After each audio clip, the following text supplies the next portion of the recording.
Welcome back. NFHell is here again, season 2, week 1. I'm your host, Midwest Jet. This is the show where we pick games, talk about how we are living in an NFL, and then we recap every week talking about each game. I'm Midwest Jet. Guests, locals, people we know, Dames Marvs, What's up, everybody? Welcome back for season 2. G-Man Jazz. 31 out of 32 teams are in hell every season. Let's go. Last but not least, from Colorado, Gobo. Hey, everybody, go Pack go, or will it be no Pack no this year? We will see. Again, welcome back. Make sure you comment below. We love hearing from all of you out there about NFL. The first thing we're going to talk about is we are going to talk about a former NFL player that we all know very well. What does he go by? What's his nickname? Prime time. Holy shit. Tiempo del Prime, as our neighbors to the south would call him. Damn. Colorado's probably buzzing over there, huh, Gobo? Colorado. Man. So here's a story that's very close to my heart as a Colorado Buffalo fan growing up. I actually had a friend who was recruited and played for the Buffaloes. And since then, they've always been my favorite team. And I don't know how you could turn the NFHell moniker to like an NCAA hell type thing. But over the past 8 to 9 years, the Buffs have just been god awful. So to swoop in week 1 out of Jackson State, Division I AA, not in contention for any kind of championships, to walk into a big program and knock off the defending Big 12 champion as well as the national champion runner-up in week 1, 21-point underdogs. I mean, we're in hog heaven here, or Buffalo heaven, if you will. And I'm going to correct you. It's 21.5 points. More than 3 touchdowns. That's right. Ridiculous. Right. They don't call him primetime for nothing. I mean, that guy speaks kind of like we do, but he's actually doing it in real life, like playing football, as our competence is for our teams here on NFL. And before, I know you guys are waiting for us to get to our picks. All right, we got to. No, they're not. We have. I would still like. I would still like to say, let's not forget about Hunter, receiver, defensive back, played like 120 some snaps or something insane like that. Like, this guy is going to be the number 1 pick. He's going to be. He could be a beast. He was the number 1 rated recruited player out of high school 2 years ago. Shocked the world by going to Jackson State last year because he would only play for Coach Prime. Falls into Colorado, and God bless him that I'm on the same state turf as that man.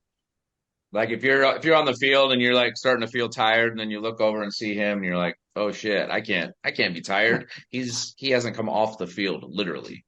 The guy's insane. Well, and there's another inspirational story in here, and that's where Prime actually received some terrible health news this week. He's got some type of foot ailment that will eventually lead to his foot being amputated. So he's doing all this motivation, and he's honestly, if you watch the videos, he's accepted it. He's like, I'm ready for a prosthetic, whatever. He's like, give me a 20-25 foot. I'm good to go. Yeah, and he'll still run a faster 40 than all of us. I can't wait to see. I was going to say, yeah, that team.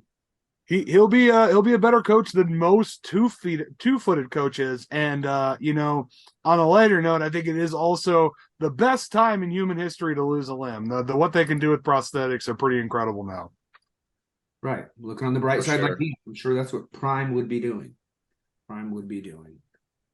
Blood clots, I believe. Blood clots.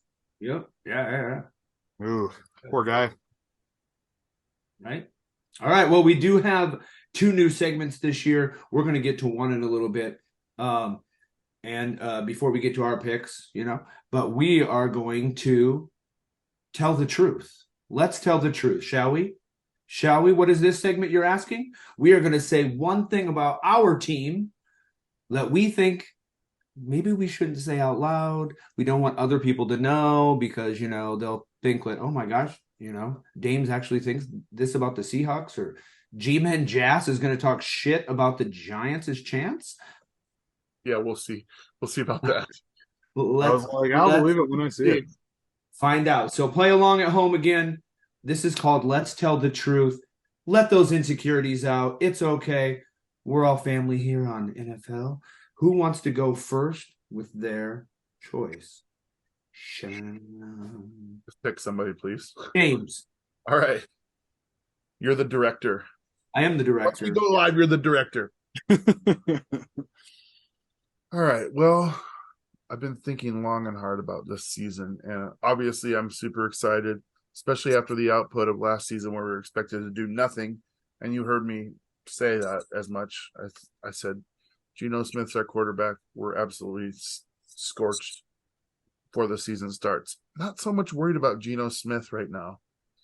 I think he can at least duplicate what he did last year, if not add on top of that. What really has me concerned is we were the worst rushing defense in all of the NFL last year. Now, of course, we got Bobby Wagner back from the Rams, so that's a huge thing because he's first ballot Hall of Famer. He had one of his best seasons not playing for us, so I have no reason to think he will have any drop off this season. But our rookie class, despite being one of the best rookie classes drafted this season, all but one of them are injured coming into the season. Now, what that looks like, I still have no idea because Pete Carroll's Mr. Ambiguous about injuries. So I don't know if Jackson Smith and Jigba's going to play. He had wrist surgery 2 weeks ago. Doesn't seem likely that he'll play. But that happened to one of our receivers last season. He was there the next week playing. So I don't know. Witherspoon, our number 5 pick, but I think it's day 26 now that he hasn't been on the field. I have no explanation of what is happening with him or if he's going to play. I do know that that's a heavy position for us, safety and corner. So I'm not really worried about it, but we picked him number 5 for a reason. So I'm just kind of worried about building on an awesome draft from last year, how those guys are going to do year 2. And then incorporating the new bunch because we needed to get better. And if those guys that we drafted are all gone due to injury, that could make us worse. So that is something that I'm absolutely terrified about coming into this season, which I'm still very excited about. There you go. All right. Thanks for telling the truth. Let's tell the truth. Number 2. Let's go down to Gobo. What's your Green Bay truth? Okay. So I think it's well documented my concerns with the Green Bay Packers this year. All right. Number 1, we have an astounding, barely over mediocre defense. They're not bad, but they're definitely not elite. And with that, we have one of the most dysfunctional offensive units in the league. So unless Jordan Love is like the all-time sleeper pick of quarterback, we're gonna really struggle to put points on the board this season. That being said, these are all things that you guys already know that I think about my team. What I'm scared about is looking to the division records at the end of the year and seeing the Detroit Lions on top of the pack. And I say that because, one, the Lions have a lot of weapons and they do have an elite defense this year. And I'm looking at it. It is the 30-year anniversary of the last time the Detroit Lions won the division. And 1993 was the last time they pulled it off. So fate is against us. Logistics are against us. And I don't know what kind of world I can live in after seeing somebody wearing a NFC North champion Detroit Lions t-shirt. So that's, I got to be honest, that's my biggest fear. I'm not worried about Justin Fields. I'm not worried about losing to the Vikings because we lost to the Vikings a ton of times in the past. I don't think the Vikings are that good this year, but the Detroit Lions, the only team that is going to knock them out of first place in this division is the Detroit Lions. Is they will have to fail on their own to be not the best team in the division. So that's my, let's be honest, or let's tell the truth about the Packers and what I don't want to see, but I'm terrified I'm going to see this season. Well, thanks for sharing your truth with us as well. Lovely. Love it, love it. Don't forget to play along at home. We know we have a few viewers out there that watch every week. Tell us the truth about your team. We've heard you talking smack. We've heard you talking smack. G-Man Jass, probably the biggest smack talker about his team out of us three, maybe of anyone I know. And not in a bad way, but he likes to talk. So it's a bad way to some, especially maybe for an Eagles fan or a Cowboys fan or a Commanders fan. Anyway, G-Man Jass, let's tell the truth. All right, guys. This hurts a little bit, but this offseason, one goal. The goal was close the gap of talent with the team that beat us 3 times in one season. The additions of Darren Waller, Bobby Okereke, draft picks, Tay Banks, starting cornerback on the outside. Draft pick, John Michael Schmitz, starting center, Schmitz. Draft pick, 6th round cornerback, the Seattle guy of this year, Old Dominion, Trey Hawkins III, starting on the outside, 6th rounder. Jalen Hyatt right here, taking the top off the defenses. All these things are 100% true. We have closed the gap, but for me to even be able to say anything about this, I have to wait until Christmas. Week 16 is the chance the Giants get to show the world that we have closed the gap on the Eagles. That is the first time we play them. And then we come back and play them week 18. So we could run the table all season long, but in the back of my mind, can we beat the Eagles? And I will not know until Christmas at the earliest that we have closed the gap. Please, Christmas gift. So yes, that is my fear. The gap has not been closed. Time will tell. Wow. What a truth. I'm tearing up. What a truth there. That was, at first I was like, here we go. He's just talking about I'm like, what truth is this? I know, yeah. I'm just like, yeah, you sound like you're talking shit again, Jazz. Yeah. Like literally yeah. So anyway. I was like, here's what I heard is that the Giants have a bunch of rookie starters. that makes me afraid for Giants fans. Speed, baby. Speed kills. All right, last but not least, Midwest Jet. I am going to talk about my insecurities about the JETS. A lot of people in the news have been talking about our weak line, and everyone should be. The Jets line isn't good. I would say my concern on that isn't that much because I feel like Aaron Rodgers gets rid of the ball so much quicker than my other quarterbacks, and the line is better than last year. That's not really my biggest concern. My biggest concern is my safeties getting beat. We got I just don't feel like we're very strong at the safety position. We brought in a guy from Baltimore and he got hurt before the season even started. So then we had to pick up an ex-Packer, Amos. He also played for the Bears, but he's kind of been around. We have a 4th-year guy, Ashton Davis, who just kind of barely makes the team. And then we have another guy who is a 6th-round undrafted guy, Adams, not Jamal, different Adams, and he's going to start. Our optimism is good, but my fear is Josh Allen, Tua. We have Tyreek running in our division. We have Diggs running our division. The Patriots, Bill, we all know Belichick. He knows how to go at your weakness, and I could see that. So I could see us getting beat, in the middle of the field a lot with our linebackers play is a little slow and our safety help. It doesn't matter if you have Sauce Gardner, their best receiver, when everybody's running wild in the middle of the field.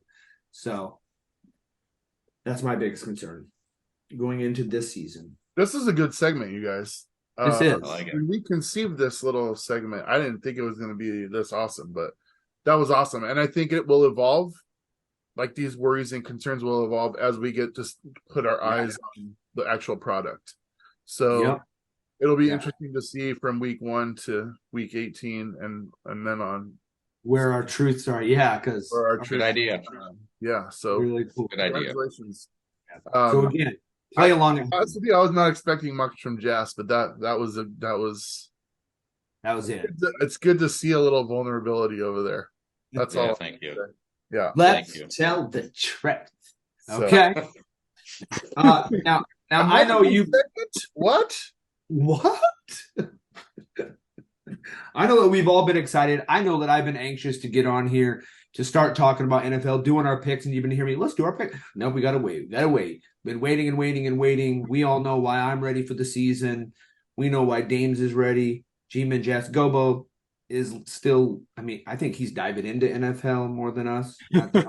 Everybody. He's playing with house money this I'm year. a new resident here. Yeah. House money. But maybe he can make some money because we do have another new segment before we get to our picks. Ooh. If you stick around, our new guy, Ricky's picks, is going to pick some games. We're going to show you him at the end. Here he is. Hey, thanks a lot, Jails. It's a pleasure to be here, guys. I'm excited to join the NFHell team and help give out some free picks as we go along with the 2023 NFL season. I am excited. I'm just a simple cat from the Midwest who got into gambling about a couple of years ago. Fantasy football was the catalyst for that. And you'll find there's actually a lot of correlation between gambling and fantasy football. So I'm going to be providing you guys with some free picks here. I would encourage everyone to gamble responsibly. Please just follow along if you're not a gambler. Don't bet anything. It's just for fun. And if you are a gambler, please just stick to a single unit size, start small, and build from there, okay? But please follow along with me. I think this is going to be a lot of fun. And over time, what we're going to see is a steady build of our bankroll. We're not parlaying. We're not going to tilt bet. We're just going to take the win weeks that we get, and we're going to be consistently building off of that bankroll. Sometimes we'll push. Sometimes we'll lose. What a surprise. But overall, if you follow me throughout the course of this season, you should see some ROI. So please tag along with Ricky Montalvo.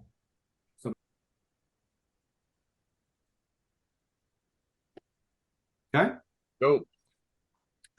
Wow, what a guy. That was dope. I can't wait to see what he picks at the end of the. I know. So stick around, go to the end.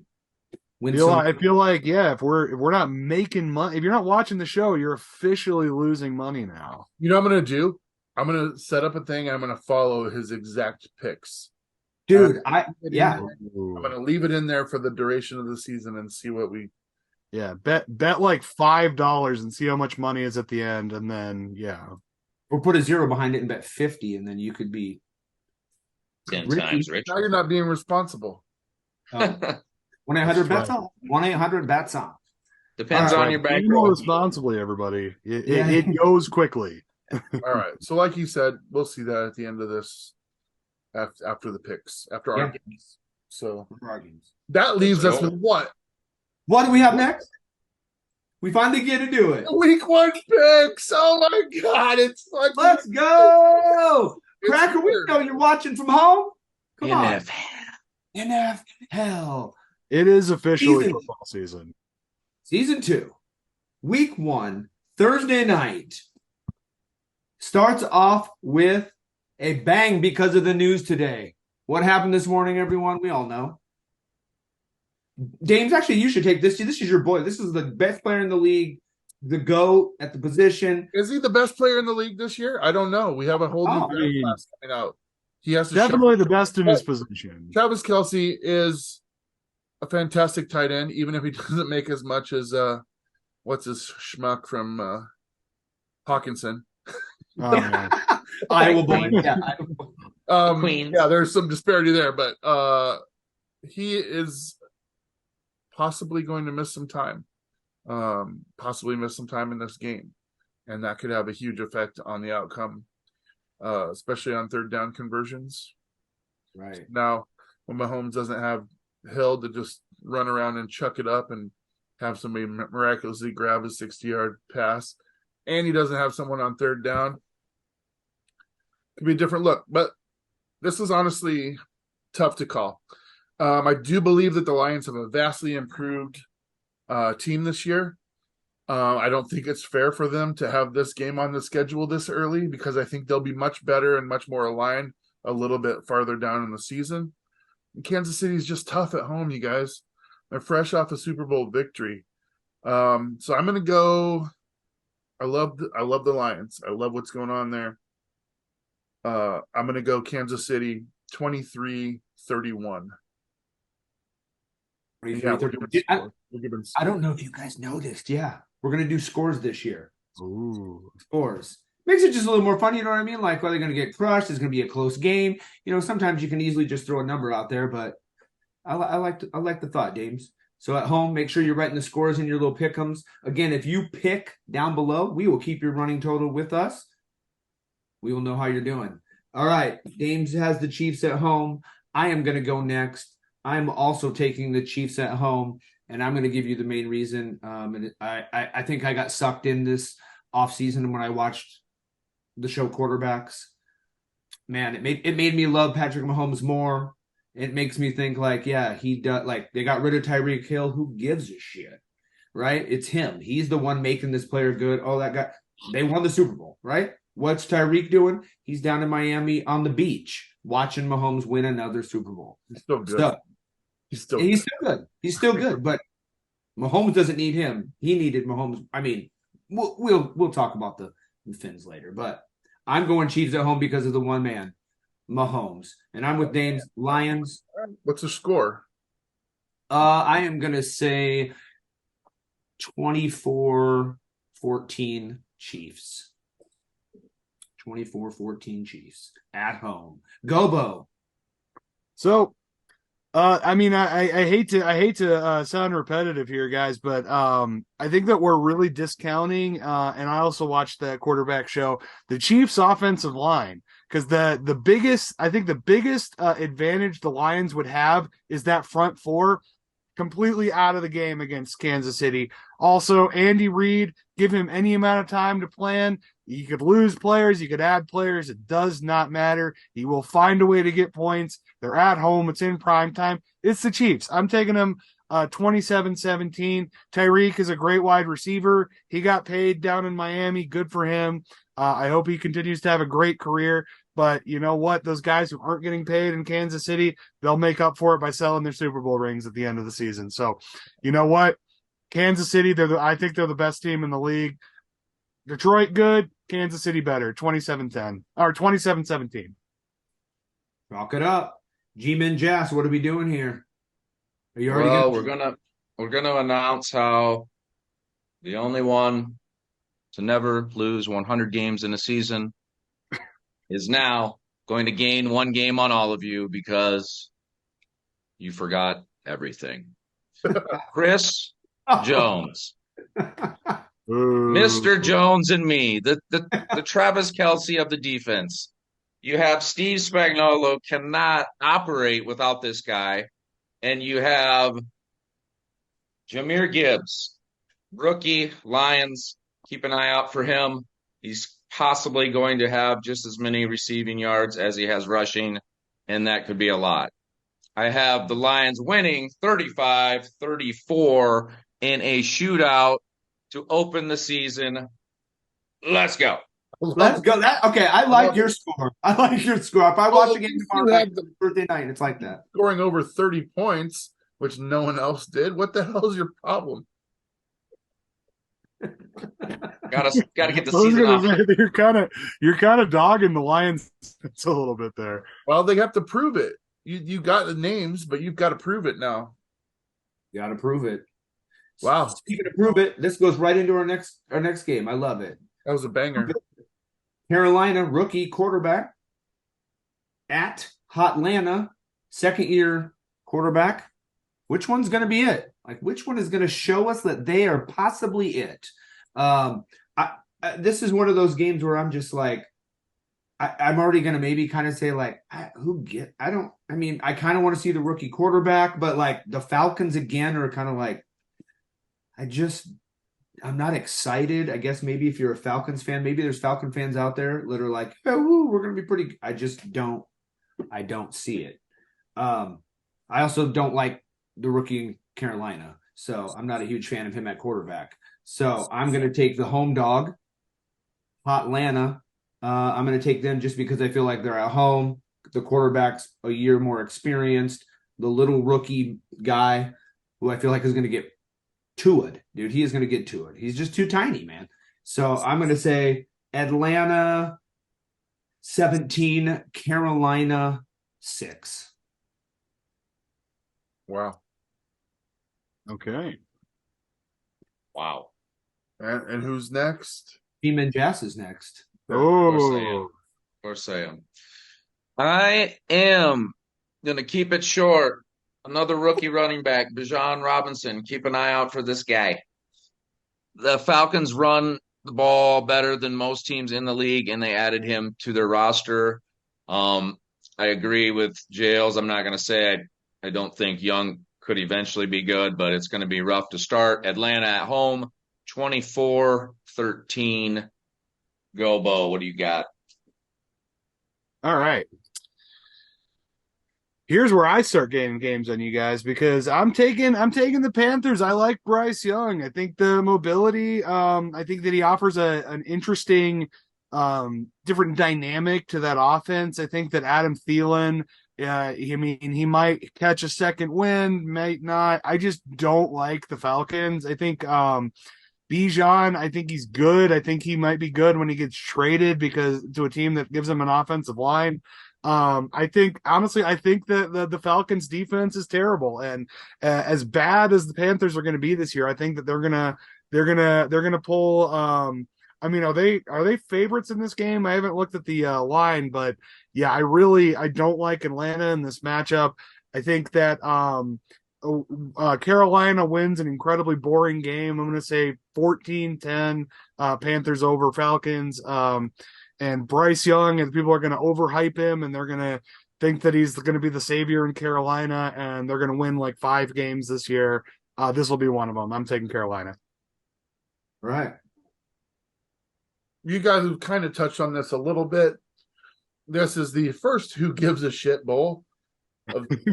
There's a few this week. That said, this is a division game, so it clearly matters to somebody. I think Carolina might be better than last year. And the Falcons, to me, I'm going to disagree with anybody who agrees with their draft. I thought it was terrible. There was way better players on the board. I know what they're trying to do, but they already had what they're good at. Why don't you get something that you're bad at? Right. So now they're double good at running, and one guy, you can't run 2 guys at the same time. I mean, one guy's going to carry the ball, and everything else on the team is still going to suck. So I got to give this one to Carolina, 24-17. Yeah. 2 guys, 1 ball. 2 guys, 1 ball. 2 guys, 2. 1 guy, 2 balls. Hey, but the show is NFHell, so these games that we don't care about are actually what fuel the show. So Right. we gotta keep these guys around. Believe it or not, you guys, we actually debated not talking about certain games and certain teams. It just didn't seem right. So All 7 Carolina Panthers fans are going to be pretty disappointed. It's true. All right, so we haven't had any everybody's going one team. I think it might change with the next game. And again, if you're following along, we go to NFL.com. We just look at the schedule. You want to play along with us. You want to go put your picks in again. Make sure you're playing along. Baltimore at home. Lamar Jackson's back. Odell Beckham Jr. making his debut. The Texans come to town with a rookie quarterback starting. I'm going to say Baltimore wins big, 35-13. And the reason why is they're way better. They're way better than Houston. I think Houston possibly might be the worst team again this year. They might literally be an NFHell. NFHell. So again, I'm going to go Baltimore. What did I just say? 35-13? Yes, that is my pick. Dames Mars, I see you. Yes. well, the Texans were the winners of the draft. And if you think differently, stop being a tool. Here's the thing, though. Until CJ Stroud proves to be a bust, we're going to have to believe that he's not. And what I'm looking for in this game is not necessarily a victory, but some semblance of hope, because that team has been so incredibly hopeless for so long. They like I said, they had the best draft, and I think Seattle had a pretty good draft for me to go ahead and say that theirs was better. Just what they did to manipulate those picks the way they did and get exactly the two guys they wanted the most was brilliant. Was brilliant. I didn't agree with them firing the coach last year, but D'Amico's going to be, I mean, he's got everything at his back right now, and he's got some time. So that said, does this translate to victories? Not at this time. I'm going Baltimore 28-13. 13. All right. G-Men Jazz. Let's go ahead. Are we going to make it 3 for 3? We are going to make it 3 for 3, guys. I do like what Ryan's is doing. He kind of reminds me of maybe an NFL version of Coach Prime, where his players want to play for him or play a little, get a little more amped up for him because he's kind of one of those player-friendly guys. But just like everyone else is saying, I'm going to have to see Houston do anything before I start picking them. Baltimore at home. Watch out for rookie Zay Flowers as well. I think Lamar, they're going to run a lot of plays with the new system, and they're going to get it to those guys quick and let them do their thing after the catch. Baltimore 30, Houston 13. Last but not least on the Baltimore train, Gobo. So this is the point. Like, I don't know why Dames is so forgiving to the Houston Texans. I don't know, maybe Laramie Tunsil's like standing there with a knife or something, like, hey man. But I don't get it. I honestly, I think there is a ceiling with how good the Ravens are. I don't think they're an elite AFC team, but in how stacked the AFC is these last couple of years, I don't think that's a bad thing. So I think CJ Stroud, he's got a lot to prove. I think that this is a huge opportunity for him to do that. I just don't see it. I see Ravens are going to go out there. They're going to punch him in the mouth. They're going to walk all over him in a rowdy Baltimore home game. I see Ravens 41, Texans 10. I think it's going to be a blowout. In probably one of the least interesting games of the week. Agreed. Make sure you guys follow along at home. Tell us if you also think. Now, I feel like there's our first forfeit, right? That's the first forfeit, yeah. Yeah, all right. Cool. All right, next one, Ohio, Battle of Ohio, week 1. We got the Bengals traveling to the dog pound. Dames, why don't we have you start on this one, bud? Well, Cleveland still Cleveland? I have to believe so. Yeah. Even if they are better this year, they're not going to be able to match this division foe. The Bengals are just have too good of an air attack for this team to handle, and it should be an easy call. Man, do I think Cleveland's going to be better? It can't be much worse. I like their running game. I still hate their quarterback. I still hate their front office. I feel bad for their fans, but not bad enough to pick them. So I'm going Cincinnati 34-19. Gobo. So I once heard somebody describe the Bengals as a diesel engine. They always start slow, but then they build up momentum until they're roaring at the end of the season. I like that description of them. That being said, the Browns are just not that good. Deshaun Watson is, I think that he's lost a ton of step. He's got so many off-field issues, and he's going into a system that does not make players better. So his best years are behind him. So I think that this is going to be a closer game than people expect it to be. And I'm going to say Bengals win 17-14 in overtime. I think they pull off the win. It's going to be closer than everybody expects. It's going to be an ugly win. Joe Burrow is going to take a lot of damage from that front four. I think is really good in Cleveland. But yeah, they don't get it done. Bengals start 1-0. All right. I like that OT game. Nice pick. Thank you. G and Jazz. Follow that. Yeah, guys, I had a tough time with this one actually. Not so much because I love Cleveland or anything like that, but because I love Myles Garrett.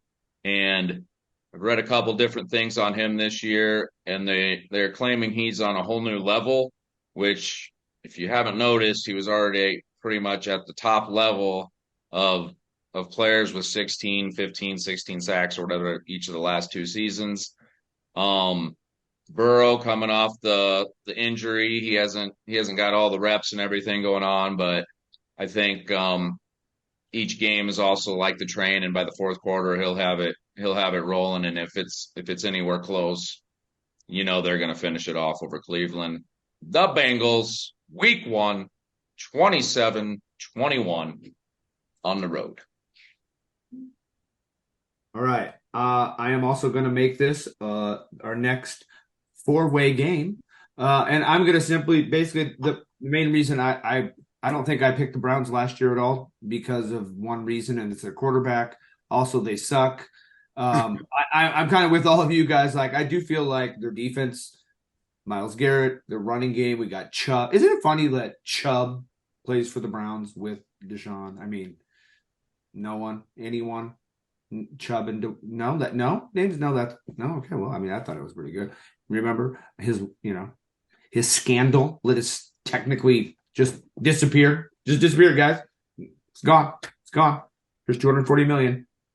Fuck Deshaun Watson. Bengals on the road. I'm going to say they come in and they're going to say, you know what? We're tired of starting slow. I think the Bengals lost their first 2 games last year. First game for sure. So I'm going to say they're going to come out and win 31-10 on the road. All right. All right. Let's move on to the city of Indianapolis. I'm going to start this game because I'm actually going to be going to this football game.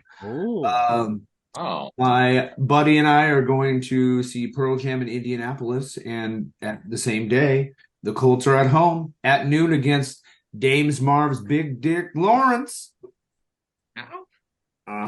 So as much as I'm going to be going for the Colts, I want them to win. I want to see Anthony Richardson give some hope to this Colts fan because Jonathan Taylor's gone. Shaq, their linebacker Shaq, what's his name? Shaq Leonard, am I wrong? Yeah, Shaq Leonard. I feel like we're still kind of like, is he even coming back? Is he hurt? So I feel like Richardson's going to take a few lumps as a rookie. And they're going to lose this game. Plus, the Jags are coming in hot from last year. I think they're going to be a team to be reckoned with in the AFC. So overall, I think they're going to be good. I'm taking Jags on the road, 24-14. Dames Marvs. Well, everyone knows at this point that I think Trevor Lawrence is the next big thing. I don't just mean his dick. You don't? Second year under this system, one system in which he led his team to 7 straight victories at one point and a playoff berth. And they just became a lot of fun to watch. A team that's not normally fun to watch for a while. And the Colts are the Colts. They were a mess all last season. It's hard for me to believe that one off season and a terrible draft, in my opinion, is going to change any of that. So I got to go Jacksonville 27-12. Okay. All right. G-Men Jazz. All right, guys. The good news here is it's week 1. Everyone has hope. Everyone has optimism. And the good news for Colts fans is also you can see those plays in a game let you lose. Let's say, hey, this guy can do that. This guy can do that. Now he can also turn it over 3 times, and he can also maybe not slide and get hurt. Who knows? This guy's This guy is super athletic, so it is going to be exciting. Jacksonville, they're putting it all together. They added Calvin Ridley to a team that was already pretty high scoring. I'm having them come out and score 38-20 on the Colts on the road. Last but not least, Gobo.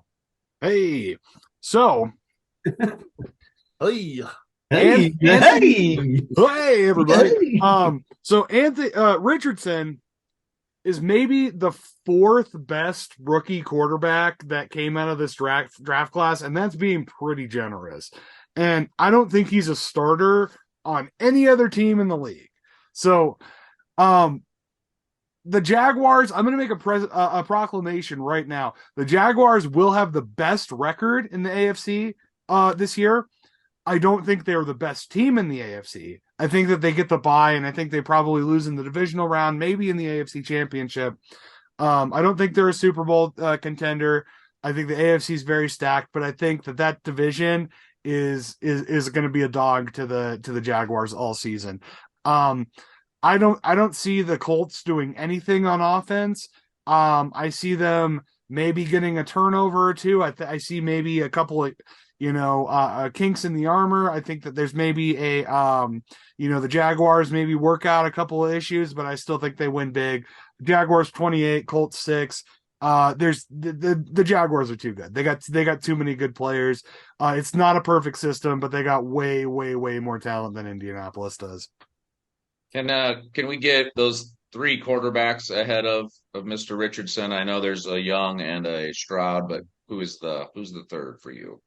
Honestly, I think that kid, maybe even a worse team, but I think the kid starting for Arizona this week is maybe a little bit better than Richardson. What is his name? Hang on, I'm looking it up. Clayton Tune or something like that? Clayton Tune, yeah, that sounds right. Don't call me Al Tune. Anyone? Bueller. All right. Yeah. So we have literally had 1, 2, 3. Clayton 1, Tune is correct, yes. We've had 3 straight games of 4 sweeps, guys. People playing below you don't have to pick what we pick. Obviously, we're in NFHell. What do we know? What do we fucking know? We're gonna start with you on this one, Gobo. A division opponent, the Vikings. The Bucks are coming up to Minnesota. What happens here? I want to hear your thoughts on the Vikings. All right, so I'm going to catch some flack for this because I'm picking my first upset right here. I think the Tampa Bay Buccaneers are one of the worst teams in the league this year. I know we've said that a couple of times. They're not good. Baker Mayfield totally past his prime. Tom Brady is finally officially done forever, where there's not going to be any talk about him coming back unless maybe after the Patriots lose their first 6 games of the year and he emerges like some WWE, like gonna come and bust, somebody with a metal chair. Anyways, I think the Vikings are going to struggle this week 1. No Dalvin in the system. He's a New York Jet. They're working with Mattinson, I think is a totally is unusable in the run game. I think that Kirk Cousins, he is the definition of mid. I think that Tampa Bay goes up there and gets a dirty win. I'm going to say they pull it off 17-16, and Vikings fans go home crying. Doesn't mean that they're a better team. I just think that that Tampa, everyone's counted them out already. I think that they go up there and get a dirty win. All right. I'm gonna go next, and I'm gonna say that I'm gonna go the opposite, and for these reasons, I'm gonna take the Vikings at home, and I'm gonna say they have the same coach, same quarterback.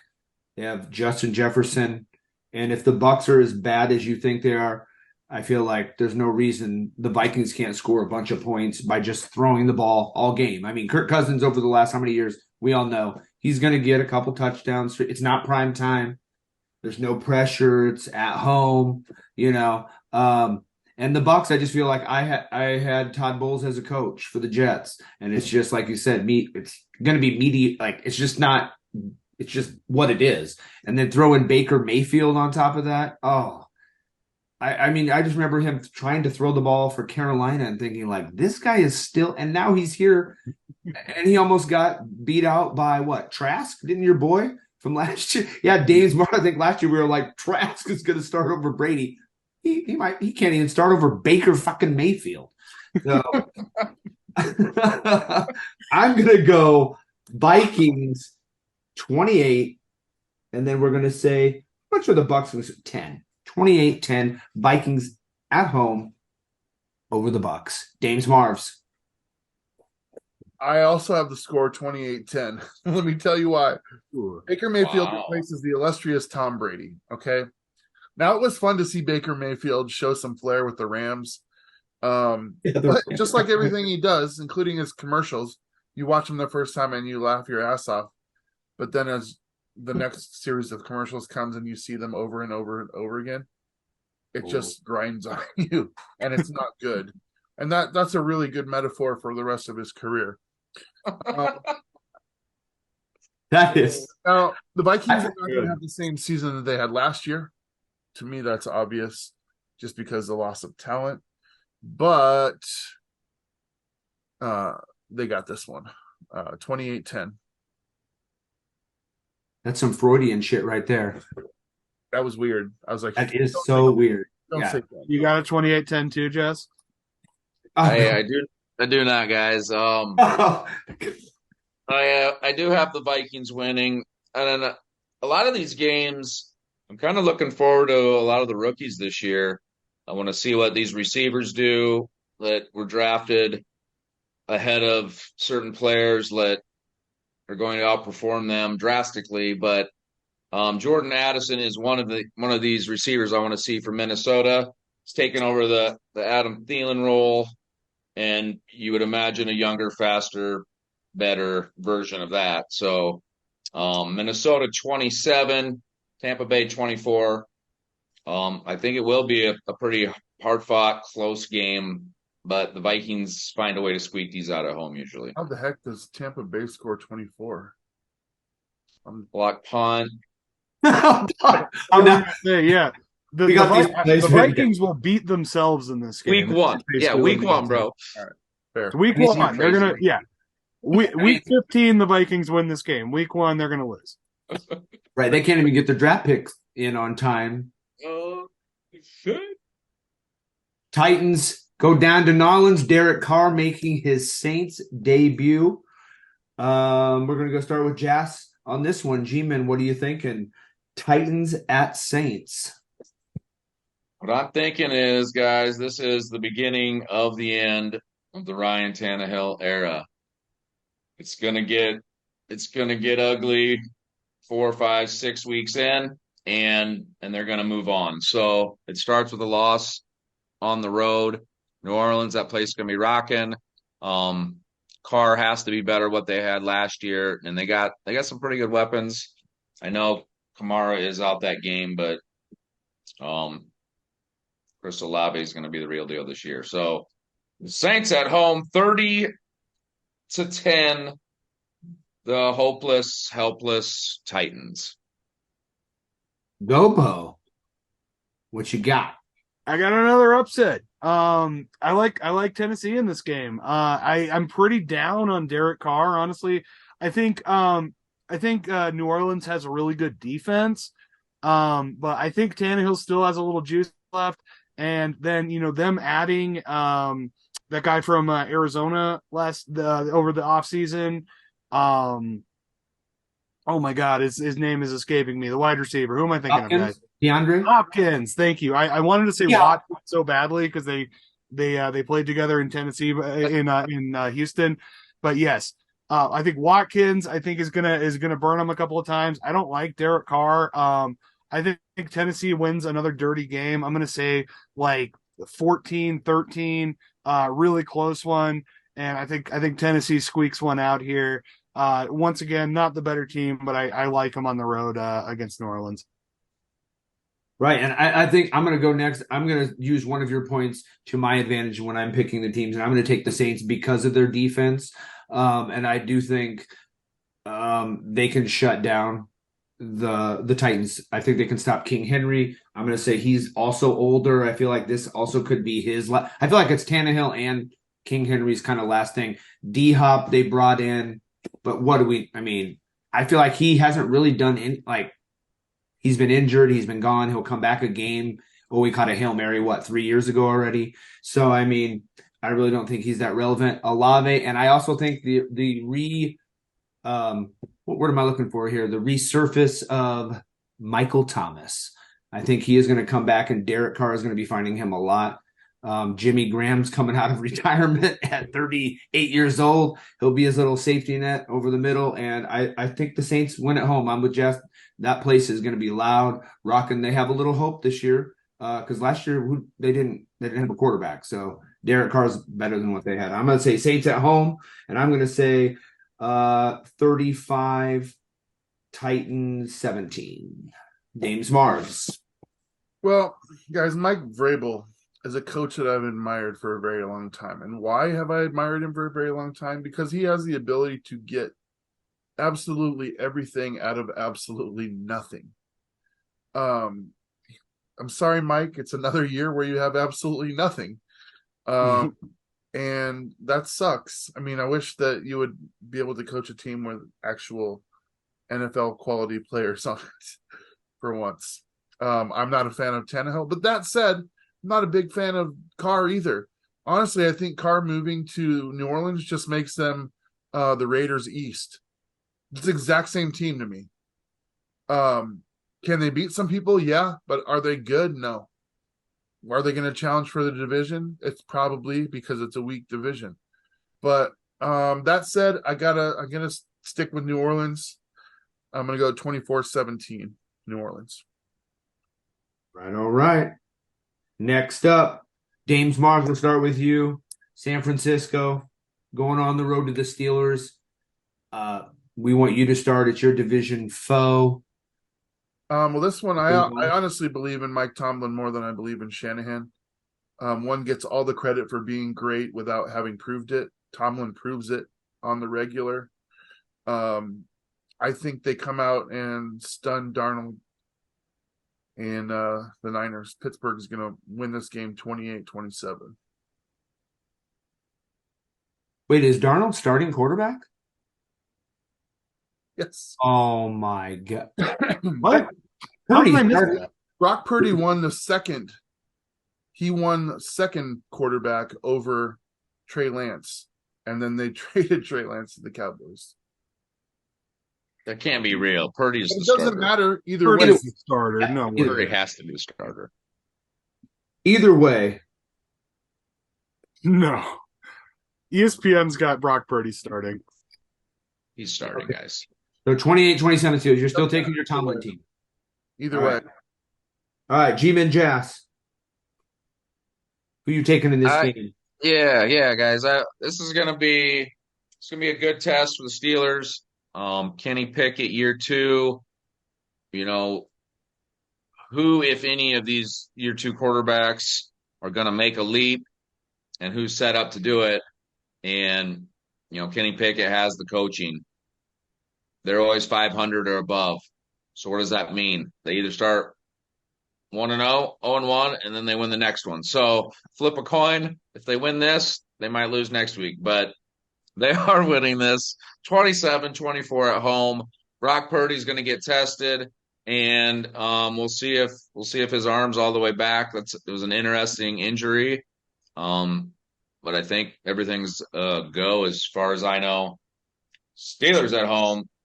Let's see Pickett to Pickens.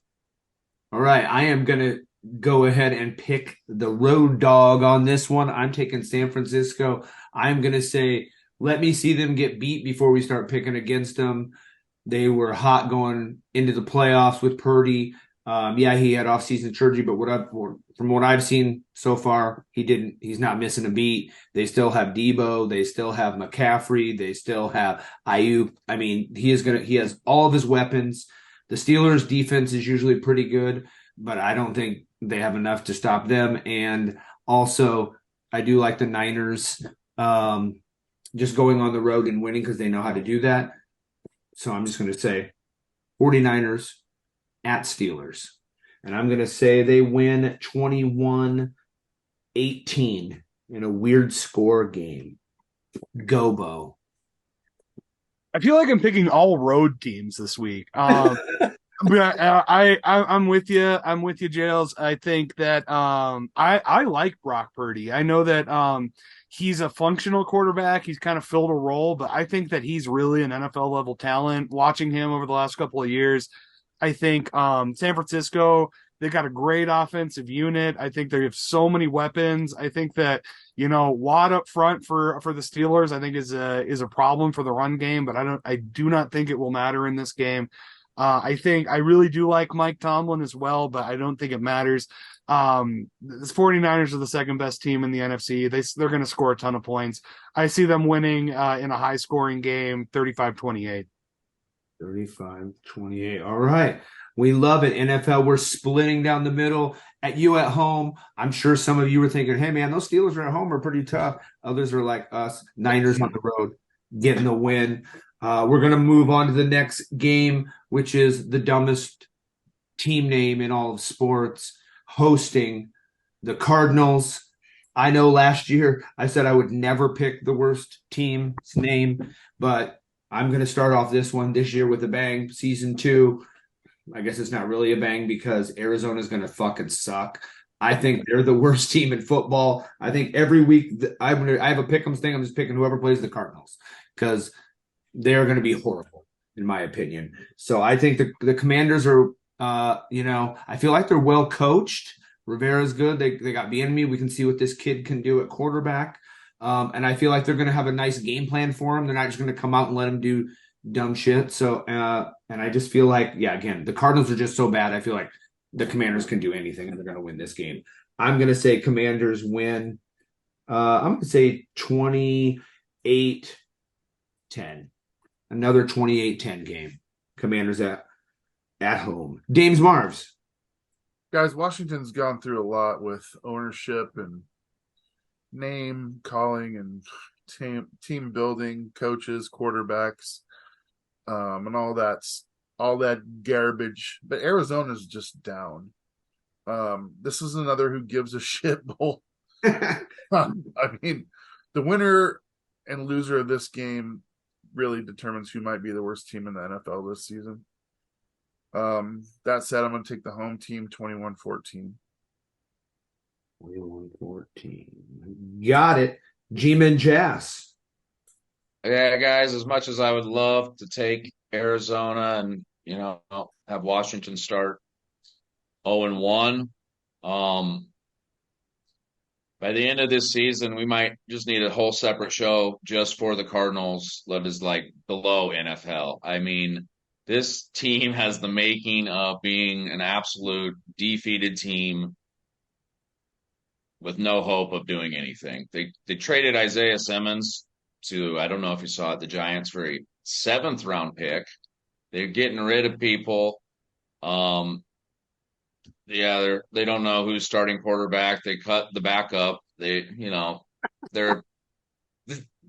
It's obvious they're going for Caleb Williams. Right. Washington 28-3, and they don't have to do a whole lot. Absolute garbage. Gobo, add to this dumpster fire. Who you got? The Arizona Cardinals will win their division in 2026 after Caleb Williams develops, after they get him with the 1st round pick this year. The Cardinals, they look like a team from they look like the Mighty Ducks before they started getting better, and they're like an underdog story, but in reality in the NFL. Terry McLaurin is a beast.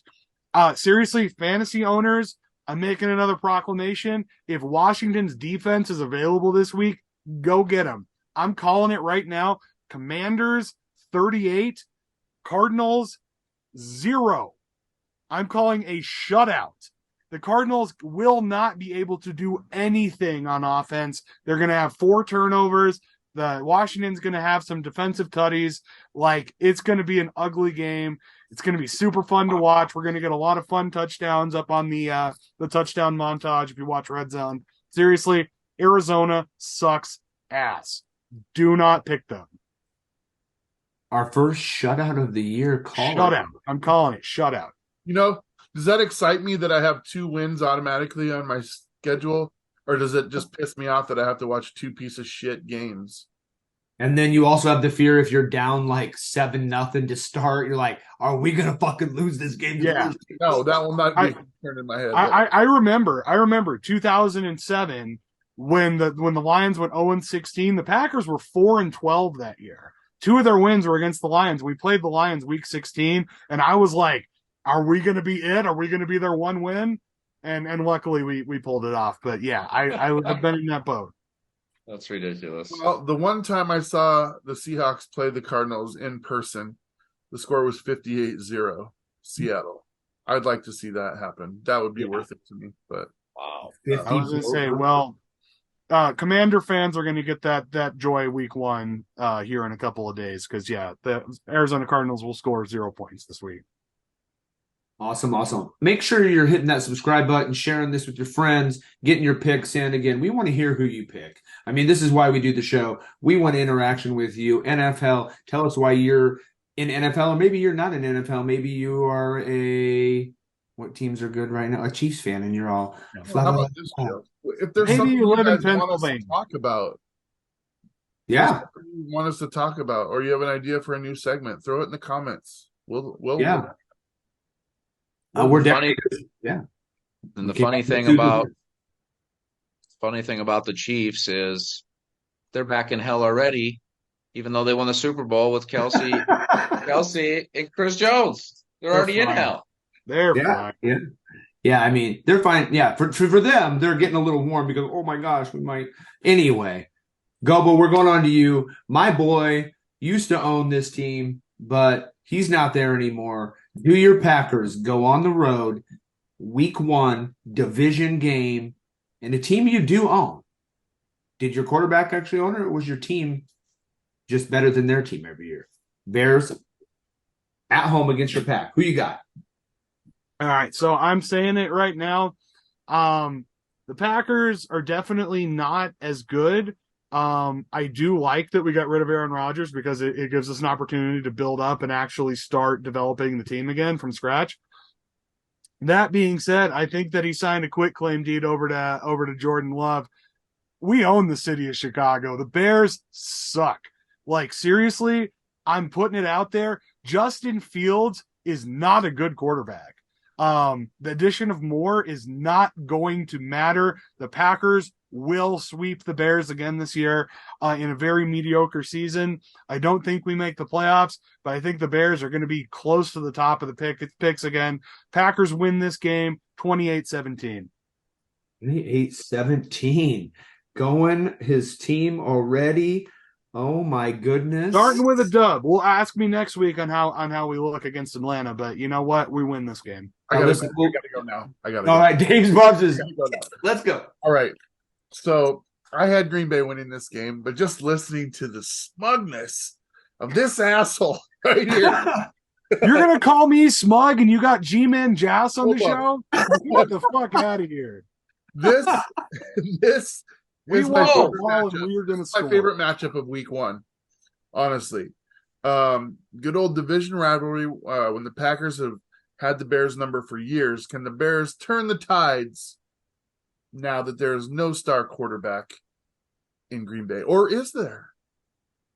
This is what I want to comment on. All right, we don't know yet. This is a fascinating game. But I really legitimately want to see Justin Fields run for 200 yards on your asses and then watch you try and backtrack out of this next week. That's what I want to see. I'm still going to pick what my gut says, 21-22 Green Bay over the Bears in Chicago. However, man, you guys that are watching this show, pay attention to Justin Fields because he just laid down a gauntlet that he needs to be held accountable for if he becomes anything of substance. That's it. 21-22 Packers. So we got 2 people picking the Pack to both basically what I feel like both of you are like the fuck the Packers, but you're picking them to win. I'm going to do the opposite. I'm going to say you don't have Aaron Rodgers. That's why you won all those games every year. He did own the Bears. So I think this is the year the Bears finally are going to come out and say, you know what? I also hate Justin. I'm not a huge Justin Fields fan, but I think the Packers defense isn't that good. We have no idea what Jordan Love is doing. Aaron Jones can only do so much in the offense. So I'm going to say there's too many unknowns for the Packers, where the Bears are a little more solid. They do have a number one receiver now, and Fields. As much as I hate him, I feel like he wins this game at home. So I'm going to say Bears in a close one, 17-14. G-Man Jazz. The Bears. 24. Having a heart 20, attack. 23. 24, 23. Guys, I don't think Fields will rush for 200 yards, but it might be well over 150, and that'll be enough to get them down the field enough to get 3 touchdowns and a field goal. And the Packers are going to lose a lot of close games. They have a pretty good running game. They have a decent defense. They have some, slow-paced games here, and Love just doesn't have the experience. So Packers get used to losing close games late on the road. The Bears. Bears. The Bears. The splits. Yeah, that's a baker's dozen, Bob. It's a baker's dozen. All right, moving on to I've kind of been waiting to say this the whole time because of let's ride. I don't know why he wouldn't have been saying it this year when he finally has Sean Payton. The offense is supposed to actually start rolling this year. Because somebody finally said, Russ, shut the fuck up. Right. Shut up. Don't go on TV. His name was Sean Payton. Everybody, say 0 words. His name was Sean Payton. Yeah. And I am going to say I'm going to start this game off because I do believe Russell Wilson is going to be better than he was last year. I feel like how can he not be? Sean Payton's at least going to have plays that are drawn up probably to fit him. He got him out of his little suite and thing where he doesn't get his little bubble bath, his private jets and his things. He's going to be part of the team this year. And I've heard some receivers talking to he looks a lot sharper. I think he lost some weight, put on some more muscle mass. I'm going to say, well, and lastly, I hate the fucking Raiders. So I hate Josh McDaniels. I feel like Garoppolo is just like Carr, but maybe worse. And then Devontae Adams is going to get doubled who they throw into. I'm going Broncos big at home. Russ and Sean Payton are going to be the talk of the NFL. 31-10 Broncos at home.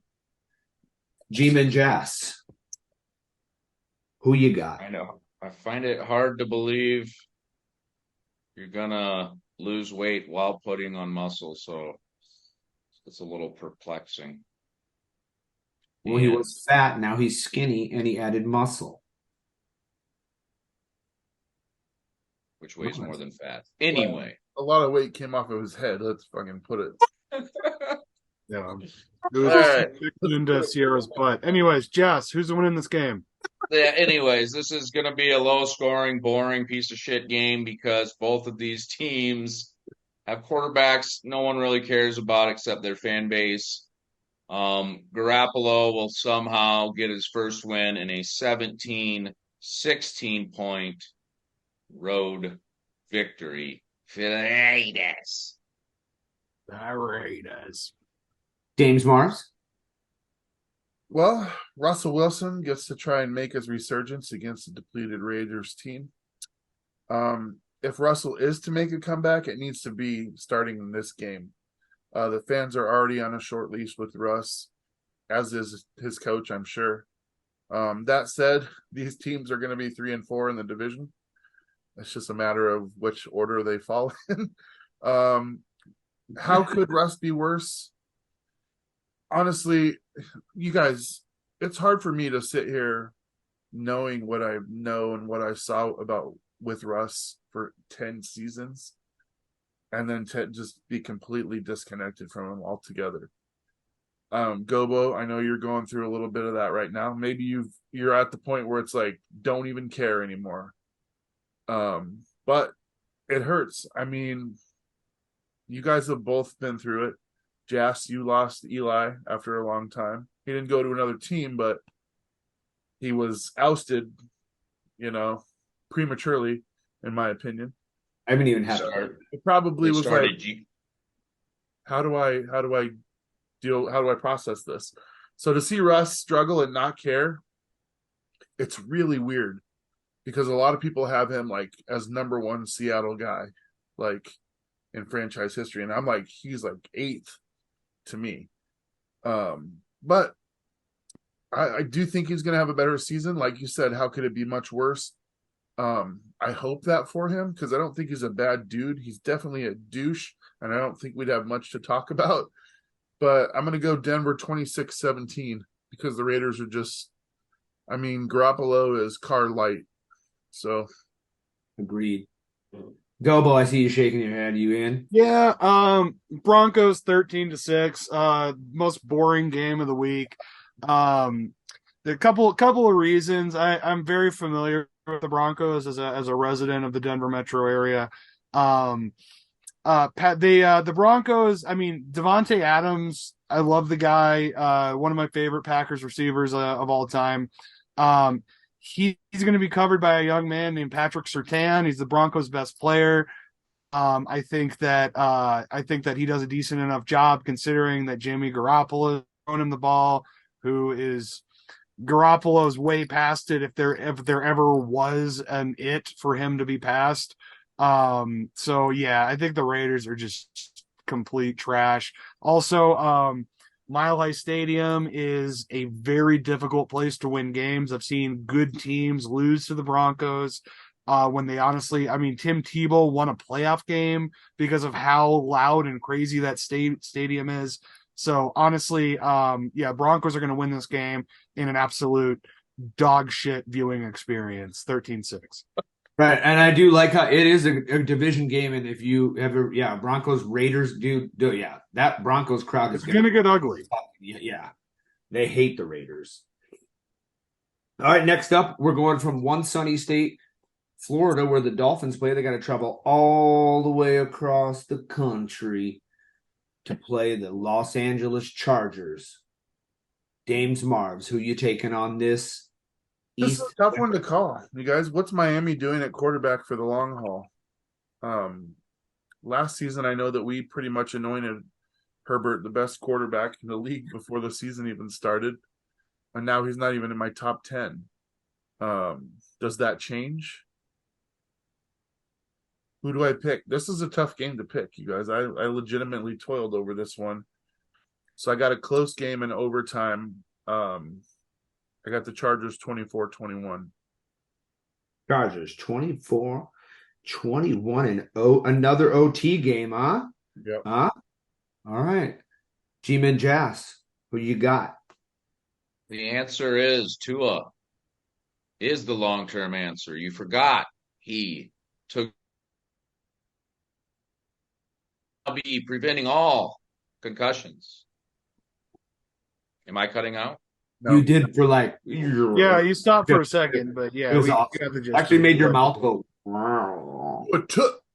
Tua knows jiu-jitsu, no concussions now. I got Miami started off hot last year, and I'm gonna pick them this year a lot.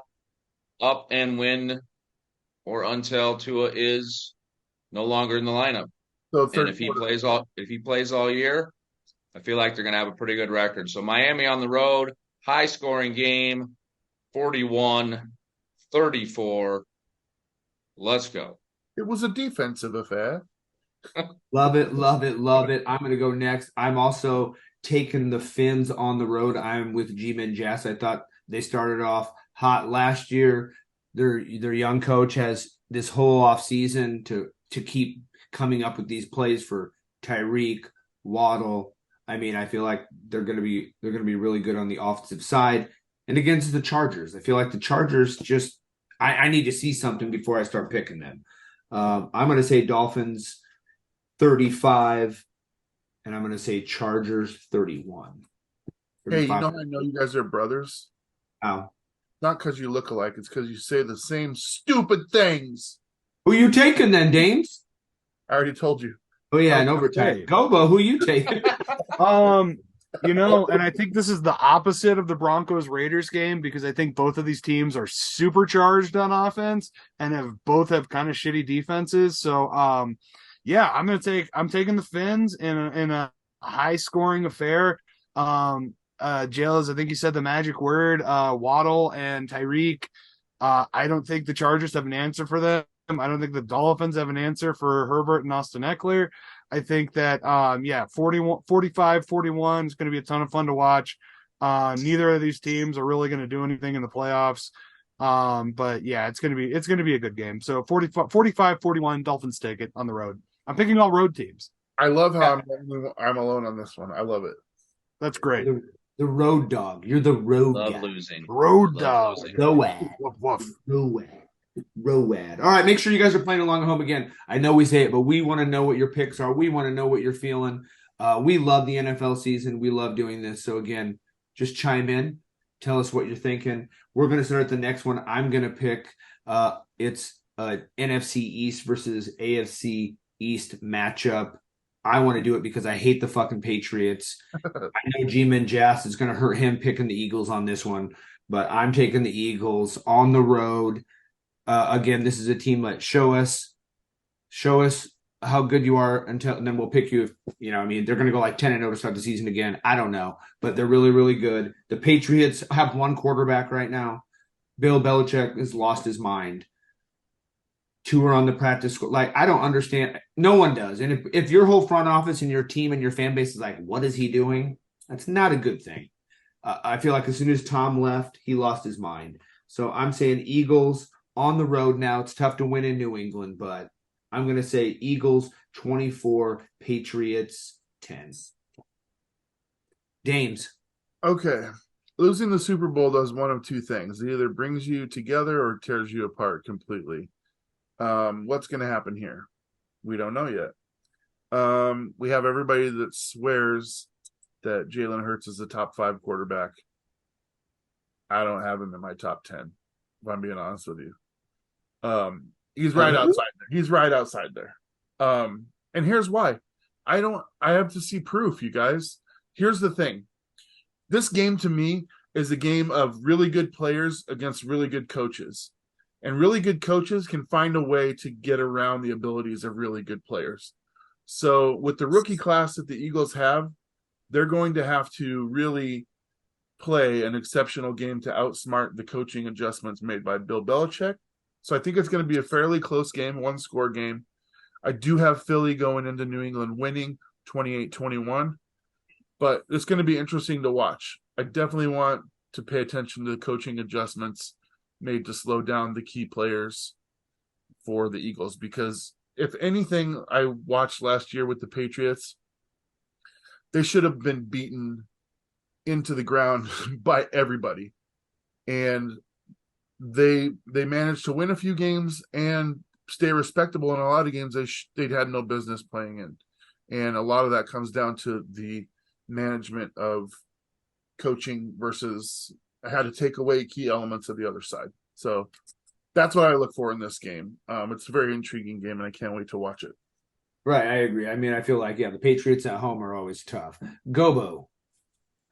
I mean, it's at Foxborough, so I got to take the road team.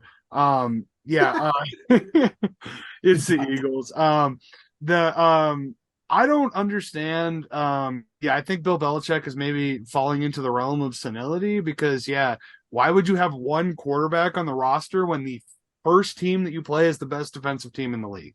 So, the Eagles, they're going to stack up against the run. Ramondre might squeak out a touchdown.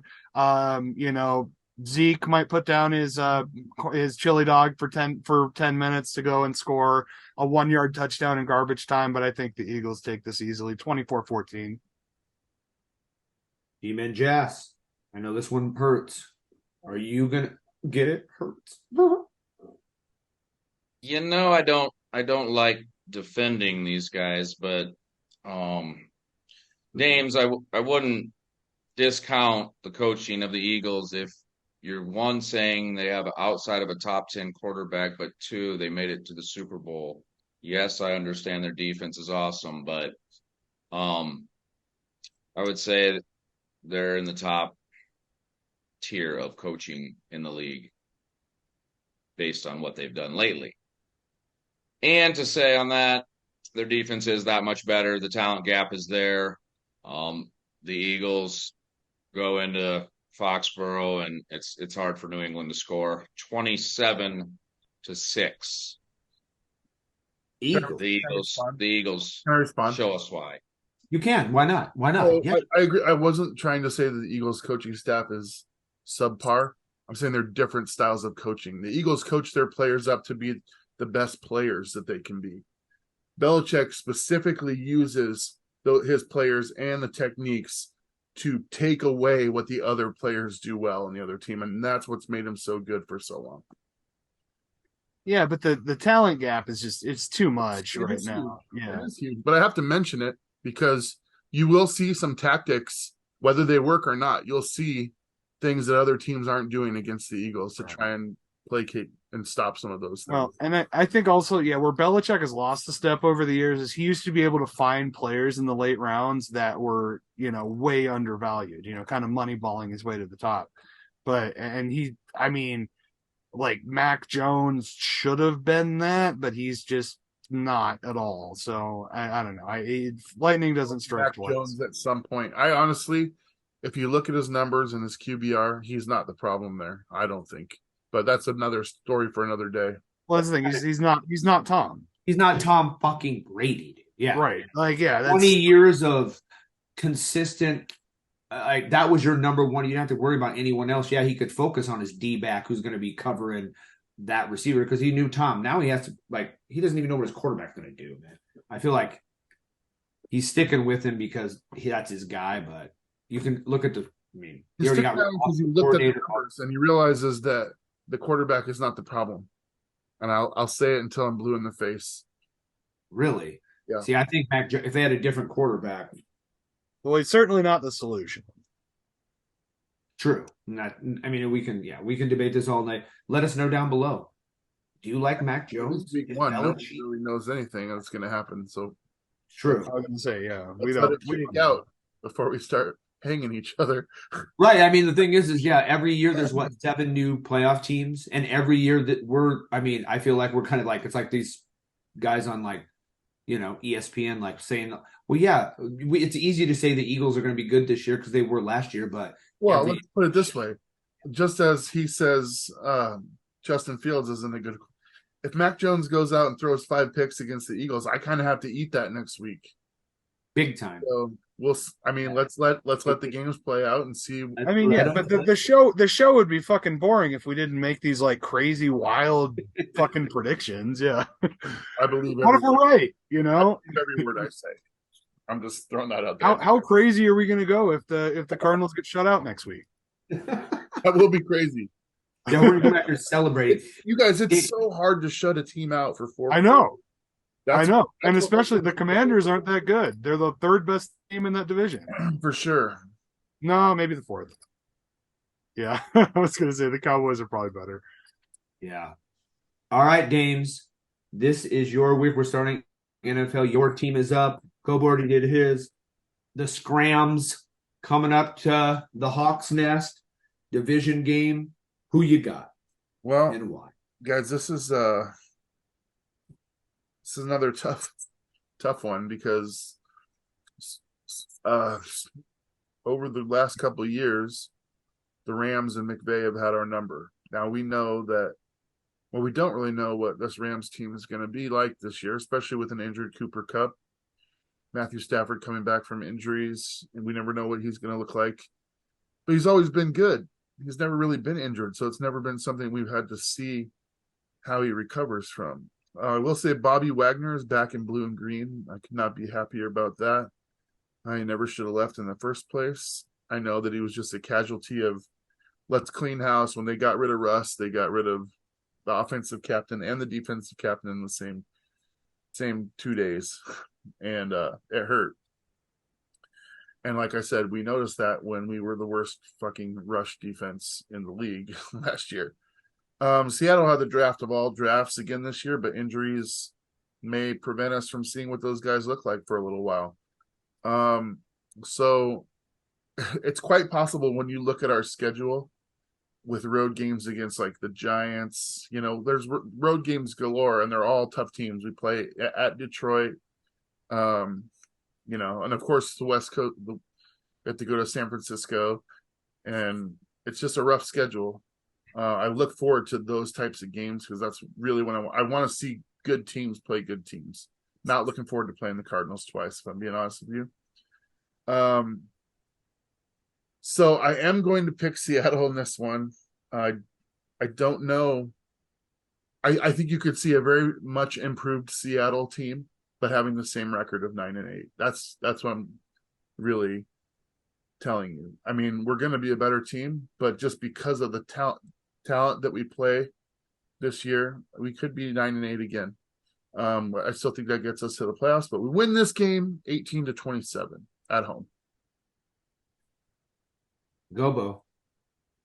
I mean, I honestly just don't see. I think, Stafford is coming off of an injury. Cooper Kupp, I think, is going to be relatively ineffective this year. The Rams don't really have a run game. Their defense is kind of tarnished. They're not the worst team in the league, but gosh darn it, they're pretty close. I think Seattle wins this one. No problems. I don't know if they win it big. I see, I think Seattle is still kind of a developing team. I think that they're a lot better. Like last year, week 1, I mean, I would be making probably the complete opposite argument for the Rams over the Seahawks, but I don't see it. I think at home, I mean, I know that I'm like the road dog this episode, but yeah, Seahawks take it, no problem. 28-12. 28-12. I'm going to stick on this Seahawk bandwagon with you two. I think they're just too strong. It's at home.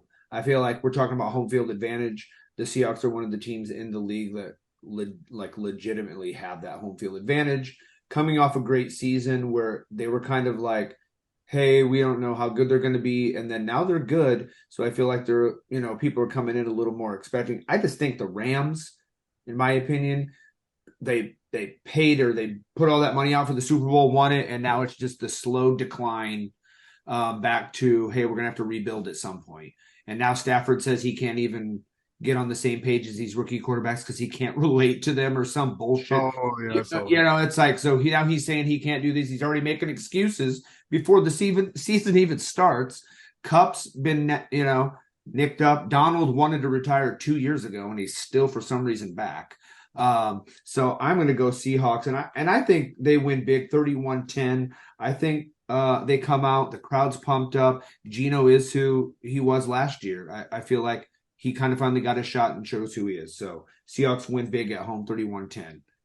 G-Man Jazz. That means a lot to me for to hear you talk about Geno like that, by the way. Sorry, Jazz. I will give you probably 20 some million reasons why Aaron Donald is coming back, even though he wanted to retire 2 years ago, and those are dollars. Yeah. The one. The Rams are kind of similar to the Titans right now in my mind as far as quarterback. If Matt Stafford starts 2-5, 2-6, I don't even know if they have a backup, so maybe they don't have a plan. But what are they doing? This could be the worst team if it weren't for the Cardinals. Seattle at home, and like these guys were saying, Dames, last year, it took me 5 weeks, I believe, to pick you, even though as we sit here and talk about new teams making the playoffs and some not, all 4 of us picking Seattle, I could see us coming all here next week and being like, how did they lose to the Rams? But Seattle at home, 29-16, too much for the Scrams. Okay, we're going to move on to our next game, which is the Sunday night game here at NFHell. I'm not sure if I want to start with G-Man Jazz or I want to end with him. Let him go. Let him rip. Look at him. Yeah. Let him start. I want to hear. We all want to let him start. I want to hear his sit back. Preliminary excuses. You've had all off season to get pumped up for this. Dallas comes into New York, Sunday Night Football. Why did the Giants win this game? Guys, I told you already on the show, I'm worried about the Eagles. There's really no other team I'm worried about in the NFC. And there are quite a few reasons for this. Number one, the rise of Danny Dimes. You guys, at this point, next season, calling him a top 5 quarterback in this league. Darren Waller, Paris Campbell, Bobby Okereke. Who else did we add? It doesn't matter. We now have speed to go deep with my boy Hyatt, and that will open everything up for Saquon. So we're faster, we're better, and just like you, Dames, we may win 10 games this year where we were 9-7-1 last year based on how hard our schedule is. But Cowboys on the road, we finally get a home one for this one. It's usually in Dallas week 1. Sunday Night Football. The world's going to know who Jalen Hyatt is. Who? You're welcome. What's the score?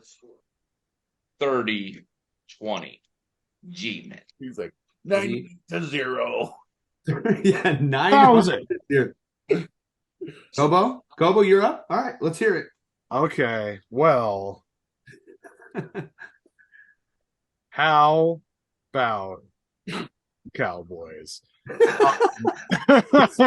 I hate to do it because I fucking hate Dallas. Jerry Jones is literally the emperor from fucking Star Wars.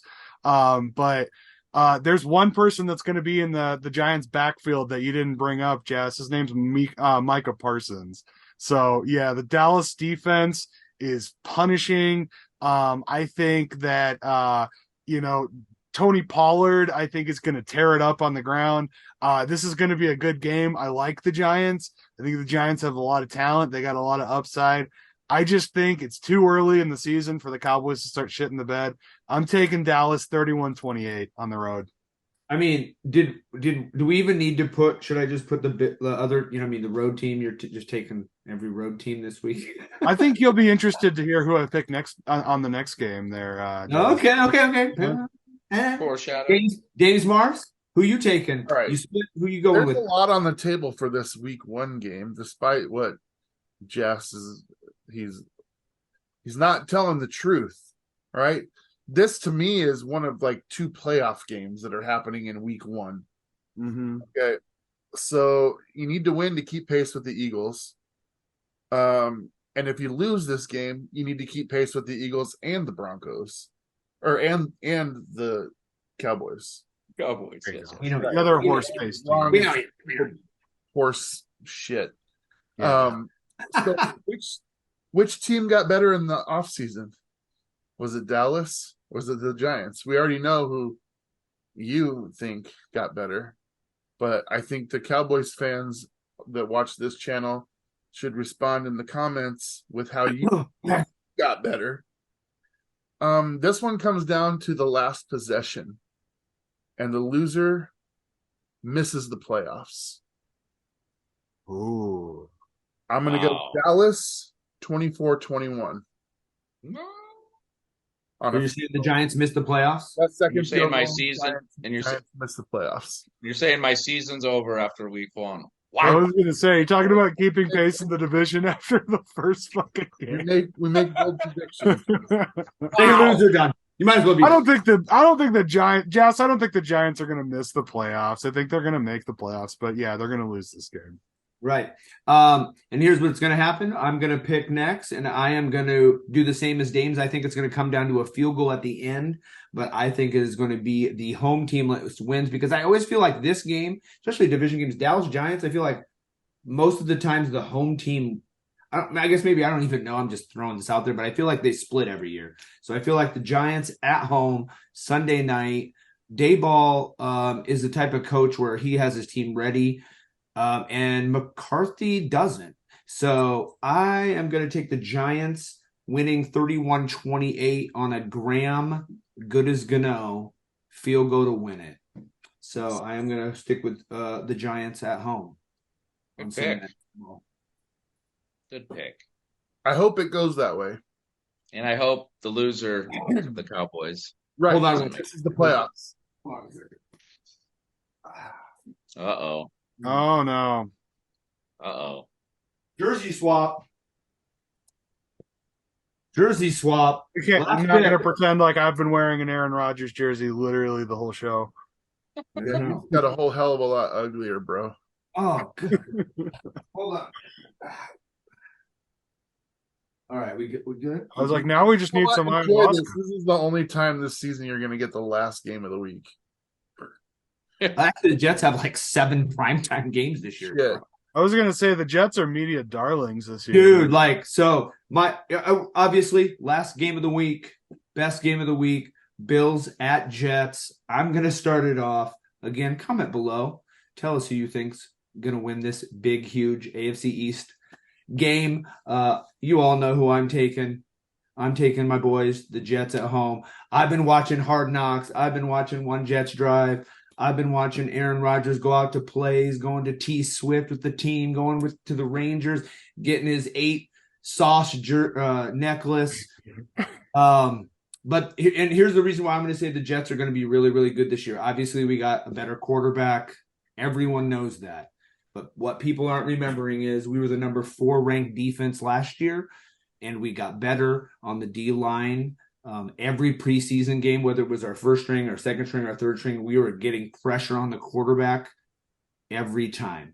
So I'm really, really excited about our defense. I think we might possibly be the number 1 defense in the league. And the last time Aaron Rodgers had a top 10 defense when he was quarterback, he won a Super Bowl. What else was he before that?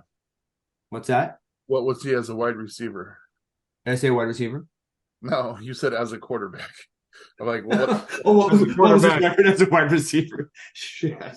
As a shaman. Right. Score. 35-17 Jets. Win big. The Jets were in the red zone so many times last year and didn't get points or got field goals, where this year, half of those we score touchdowns. I feel like there's no way we don't score a bunch of points every week. Also, the Bills missed their window. So that's all I'm going to say about them. 35-17 Jets. Who would like to follow that? Oh, yeah, let's go. Gobo, your ex. Let me tell you about my ex. All right. This one's hard because I have also been watching Hard Knocks. And the Jets have quite a squad this year. They that Quinnen Williams, dude is a superstar, unblockable. Sauce Gardner, top 5 cornerbacks in the league, if not the best. The kid could be in the Hall of Fame if he stays healthy. The Jets have a lot of weapons, but very important, they have one particular weakness, and that's the man behind center. Aaron Rodgers is not going to win another Super Bowl. He will not win the AFC East because they have a team over in Buffalo that is fundamentally better at not at every single position. They don't have a better defense, but they have a better leader. They have a person who can lead them to wins. And so does that mean Buffalo wins the Super Bowl? Not necessarily, but I think they win this game. In prime time, you're going to see all the things that the reason that Aaron Rodgers is the Packers' ex right now is that he overthrows receivers. He doesn't allow young players to develop and learn their routes. He yells at people on the sidelines. He pisses off his offensive linemen. He changes the plays in the huddle. He is a cancer in the locker room. So you watch Hard Knocks and you see everybody, Aaron Rodgers, MVP, Super Bowl champion. Bullshit. Everybody loves him until you're in the fucking playoffs and he soars a pass on 3rd and 10 and you lose in the NFC Championship 4 fucking times. So I love you, Jails. I'm so glad that the Jets are going to have a way better season this year. You're going to have some fun. They're not winning this game. Buffalo 35-28 are going to win. Wow. Dames Marvs. Man, I had all kinds of shit going through my head when you were talking, man. It was like that scene in Flash Gordon where his life is going back and I swear to God, I'm fucking traumatized by that ayahuasca junkie. Like, yeah, Couldn't tell. don't disagree with you at all. I was like, I do four-time believe MVP though. I mean, it's not like he's gonna suck. I do believe Buffalo. it's not gonna suck. No, Okay. sorry, I'm sorry. Go ahead, Dave. All right. I do believe Buffalo's playoff window is getting smaller by the year, despite having Josh Allen. Other teams are beginning to figure them out. The Jets are the talk of the town, and the stage is set. All right. All that's left is to prove it. And that's what makes this so much fun. It's going to be a fun year seeing how this Jets team unravels. And I don't mean unravels in a bad way, just they're rolled up right now. As it unravels, what are we going to see? Right. And I have to agree, the weak link here is the quarterback. All right. How many times, and you got to leave Tom Brady off this list, have you seen a quarterback of that caliber go to another team and win a Super Bowl? Literally, like, if that were a possibility, if Green Bay thought Aaron Rodgers had another Super Bowl in him, if Russell Wilson had another Super Bowl in him, thought Pete Carroll, they are not letting that player leave. That's just something you don't do. That's the end of the line, is to get to the Super Bowl and win it. If you have a guy that you think has that in him, you're not letting him go. Okay? He forced his way out. They didn't get rid of him. He wanted out. Okay. But That's both, I guess. Both. Things could have been done along the way to make him happy. Like not drafting his replacement in the first fucking round and then not playing him for 5. I mean, there's some stupid shit that they've done to sour that relationship. And when that started to sour, I mean, they had to know, all right, he's done. He doesn't have the leadership capabilities to bring anybody to the top anymore. And that's what Pete Carroll saw in Russell Wilson. Nobody else saw it. Everyone was like, shit, Denver's going to be amazing. And then look what happened. Seattle's by far the better team without Russell Wilson. And that could be the case for the Packers. And it's another hurdle. Yes. Yeah. It did work for Matt Stafford, Peyton Manning. There's a couple examples where that does work. Favre was really good for the Vikings. I mean, Joe Montana, I think, went to a title game, but I know what you're saying. The Super Bowl. I mean, there's not many instances. I mean, let's explore the Stafford thing. Everybody knew that was breaking up. There was nothing going to save that. So that's not like, oh, we let him go. He was done. Peyton Manning, same thing. They thought he wasn't going to win a Super Bowl again. They were just wrong. They were just wrong. Peyton Manning had like a fractured vertebrae. Yeah. The Colts didn't think he was ever going to recover. Yeah, they were just wrong. I mean, that happens. But I mean, were the Packers wrong with Favre? Were the Packers wrong with Favre or not? No, they weren't. They weren't wrong because Rodgers was on the bench. I mean, like, it's. They won it. Brett Favre didn't win another Super Bowl. Aaron Rodgers did. So I mean, yeah, I think that the Packers made the right move with Favre too, even though he had a good season afterwards. But I just think Favre had I don't know. Could the Jets be as good as the Vikings were that year? It's possible that they could be good enough to lose in the AFC Championship. But yeah, they won't win a Super Bowl. And yeah, like I said, I don't go back to that too, because getting rid of Favre was a must at that point. Otherwise, you risk ruining the relationship with Aaron Rodgers even earlier. The fucker sat for 3 years at least. Mm-hmm. Right. And he's a Hall of Fame quarterback that is now missing 3 years of his starting career because of another player. Well, yeah, I mean, yeah. On the bench much longer. He's leaving. He's not happy. Right. You had to make that move at that point. So I'm going to go Buffalo 31-28 in a really close game. I hope the Jets win, but I don't think they will. I think isn't that the score I gave? 35-28 you gave. Oh, okay. He's 31-28. I'm 35-17. Jets other way. G-Men Jazz. in this All right. one NFL with do the right thing, man.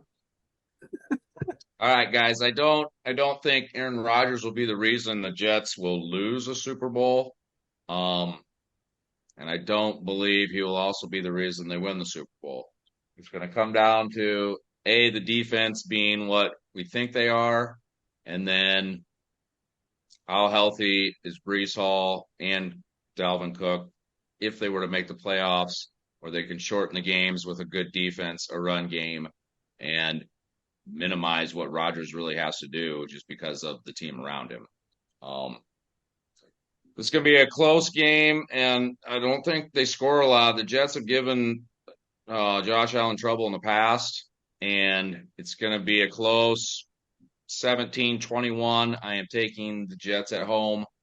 I want to see how good that defense is, and I think, 21 points, they're going to be able to score that as a floor almost every game. Right, and I'm going to put this out there. Zach Wilson was 6-2 last year with Brees Hall running the ball. So now we have 2 running backs and Aaron Rodgers, and our line's better than last year. Garrett Wilson's better than he was last year. Aaron Rodgers was 0-6. Yeah, Lazard. What? Aaron Rodgers was 0-6 last year. He's better than he was last. He was hurt too. Oh, okay.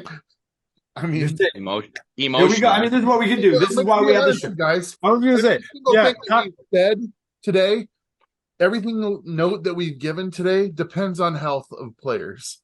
Yeah, all right. He could go down in the first quarter, and then the season's over. Don't fucking say that. I mean, over. Right. Also, all of you at home watching, again, make your picks down below. We want you to play along. Number 2, after this is done, we are not done. We're going to go back to Ricky's picks. He's going to help you, if you want, win some money. If you want. 1-800-BETS off if it's a problem for you. We're here for you. But again, stick around. Ricky's picks are coming up as we conclude our first week, season 2 of NFHell. Davies Marvs. Best of luck, gentlemen. This is what we're here for. This is what it's all about. Can't wait. G-Man, Jess. Remember this name, Jalen Hyatt. Gobo, famous last words. Every time. I'm so happy to watch football, to sit on my ass and watch 7 straight hours of guys tackling each other. I mean, it's bliss. It is bliss for middle-aged men and women and America in general. God bless football. And I will leave you with this, NFL fans. This is the most excited I have ever been for an NFL season in my entire life. Go Jets. Come on. Let's fucking go.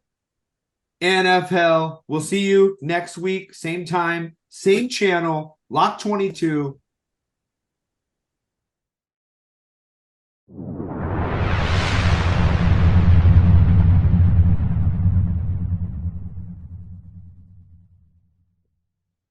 Awesome. Thank you so much, Jails. The gentlemen, we are getting right into it. It's hot and heavy. I'm sure you all did your fantasy drafts, but move over fantasy. It's time to put some money on the table. So let me help you guys out here with a few picks so far that I've already bet. So today we've got big news. Thursday night football. We're going to jump right into the slate. The Lions traveling into Kansas City. Now, news did break earlier today that Travis Kelce has hyperextended his knee. So chances are he's not making this contest. And the line has moved already. Now, fortunately for myself, I caught this information and was able to grab a +6. But you're still seeing a lot of +5s out there for the Detroit Lions. But what's bigger than Kelce is actually the absence of Chris Jones, who has had serious contract issues with the Kansas City Chiefs. Not only are they going to be missing Kelce for those crucial third down conversions that he's so good at, but they're going to be missing the run-stopping power of Chris Jones and what he brings to this table. Look for David Montgomery and the rookie Jahmyr Gibbs to rip off some big-time yardage in this contest on the road and try to keep Arrowhead Stadium to a quiet. So I'm advising you, +5, the Lions. Go right ahead. You can lock that up, all right? Our next contest, we have got the Bengals traveling over to, the 49ers, sorry about that. 49ers are traveling to the Pittsburgh Steelers. This line is currently sitting at plus 2.5. The good news that we have here is we have a healthy TJ Watt. And on the other side, our friend Nick Bosa, he's not there. So I'm comfortable taking the Steelers at the plus 2.5. If you can wait for the 3, I would really encourage you. I feel like that line is already starting to shift. I'm sure a lot of public money is going to come in on the 49ers as they are looking to bet a team that has a lot of offseason hype.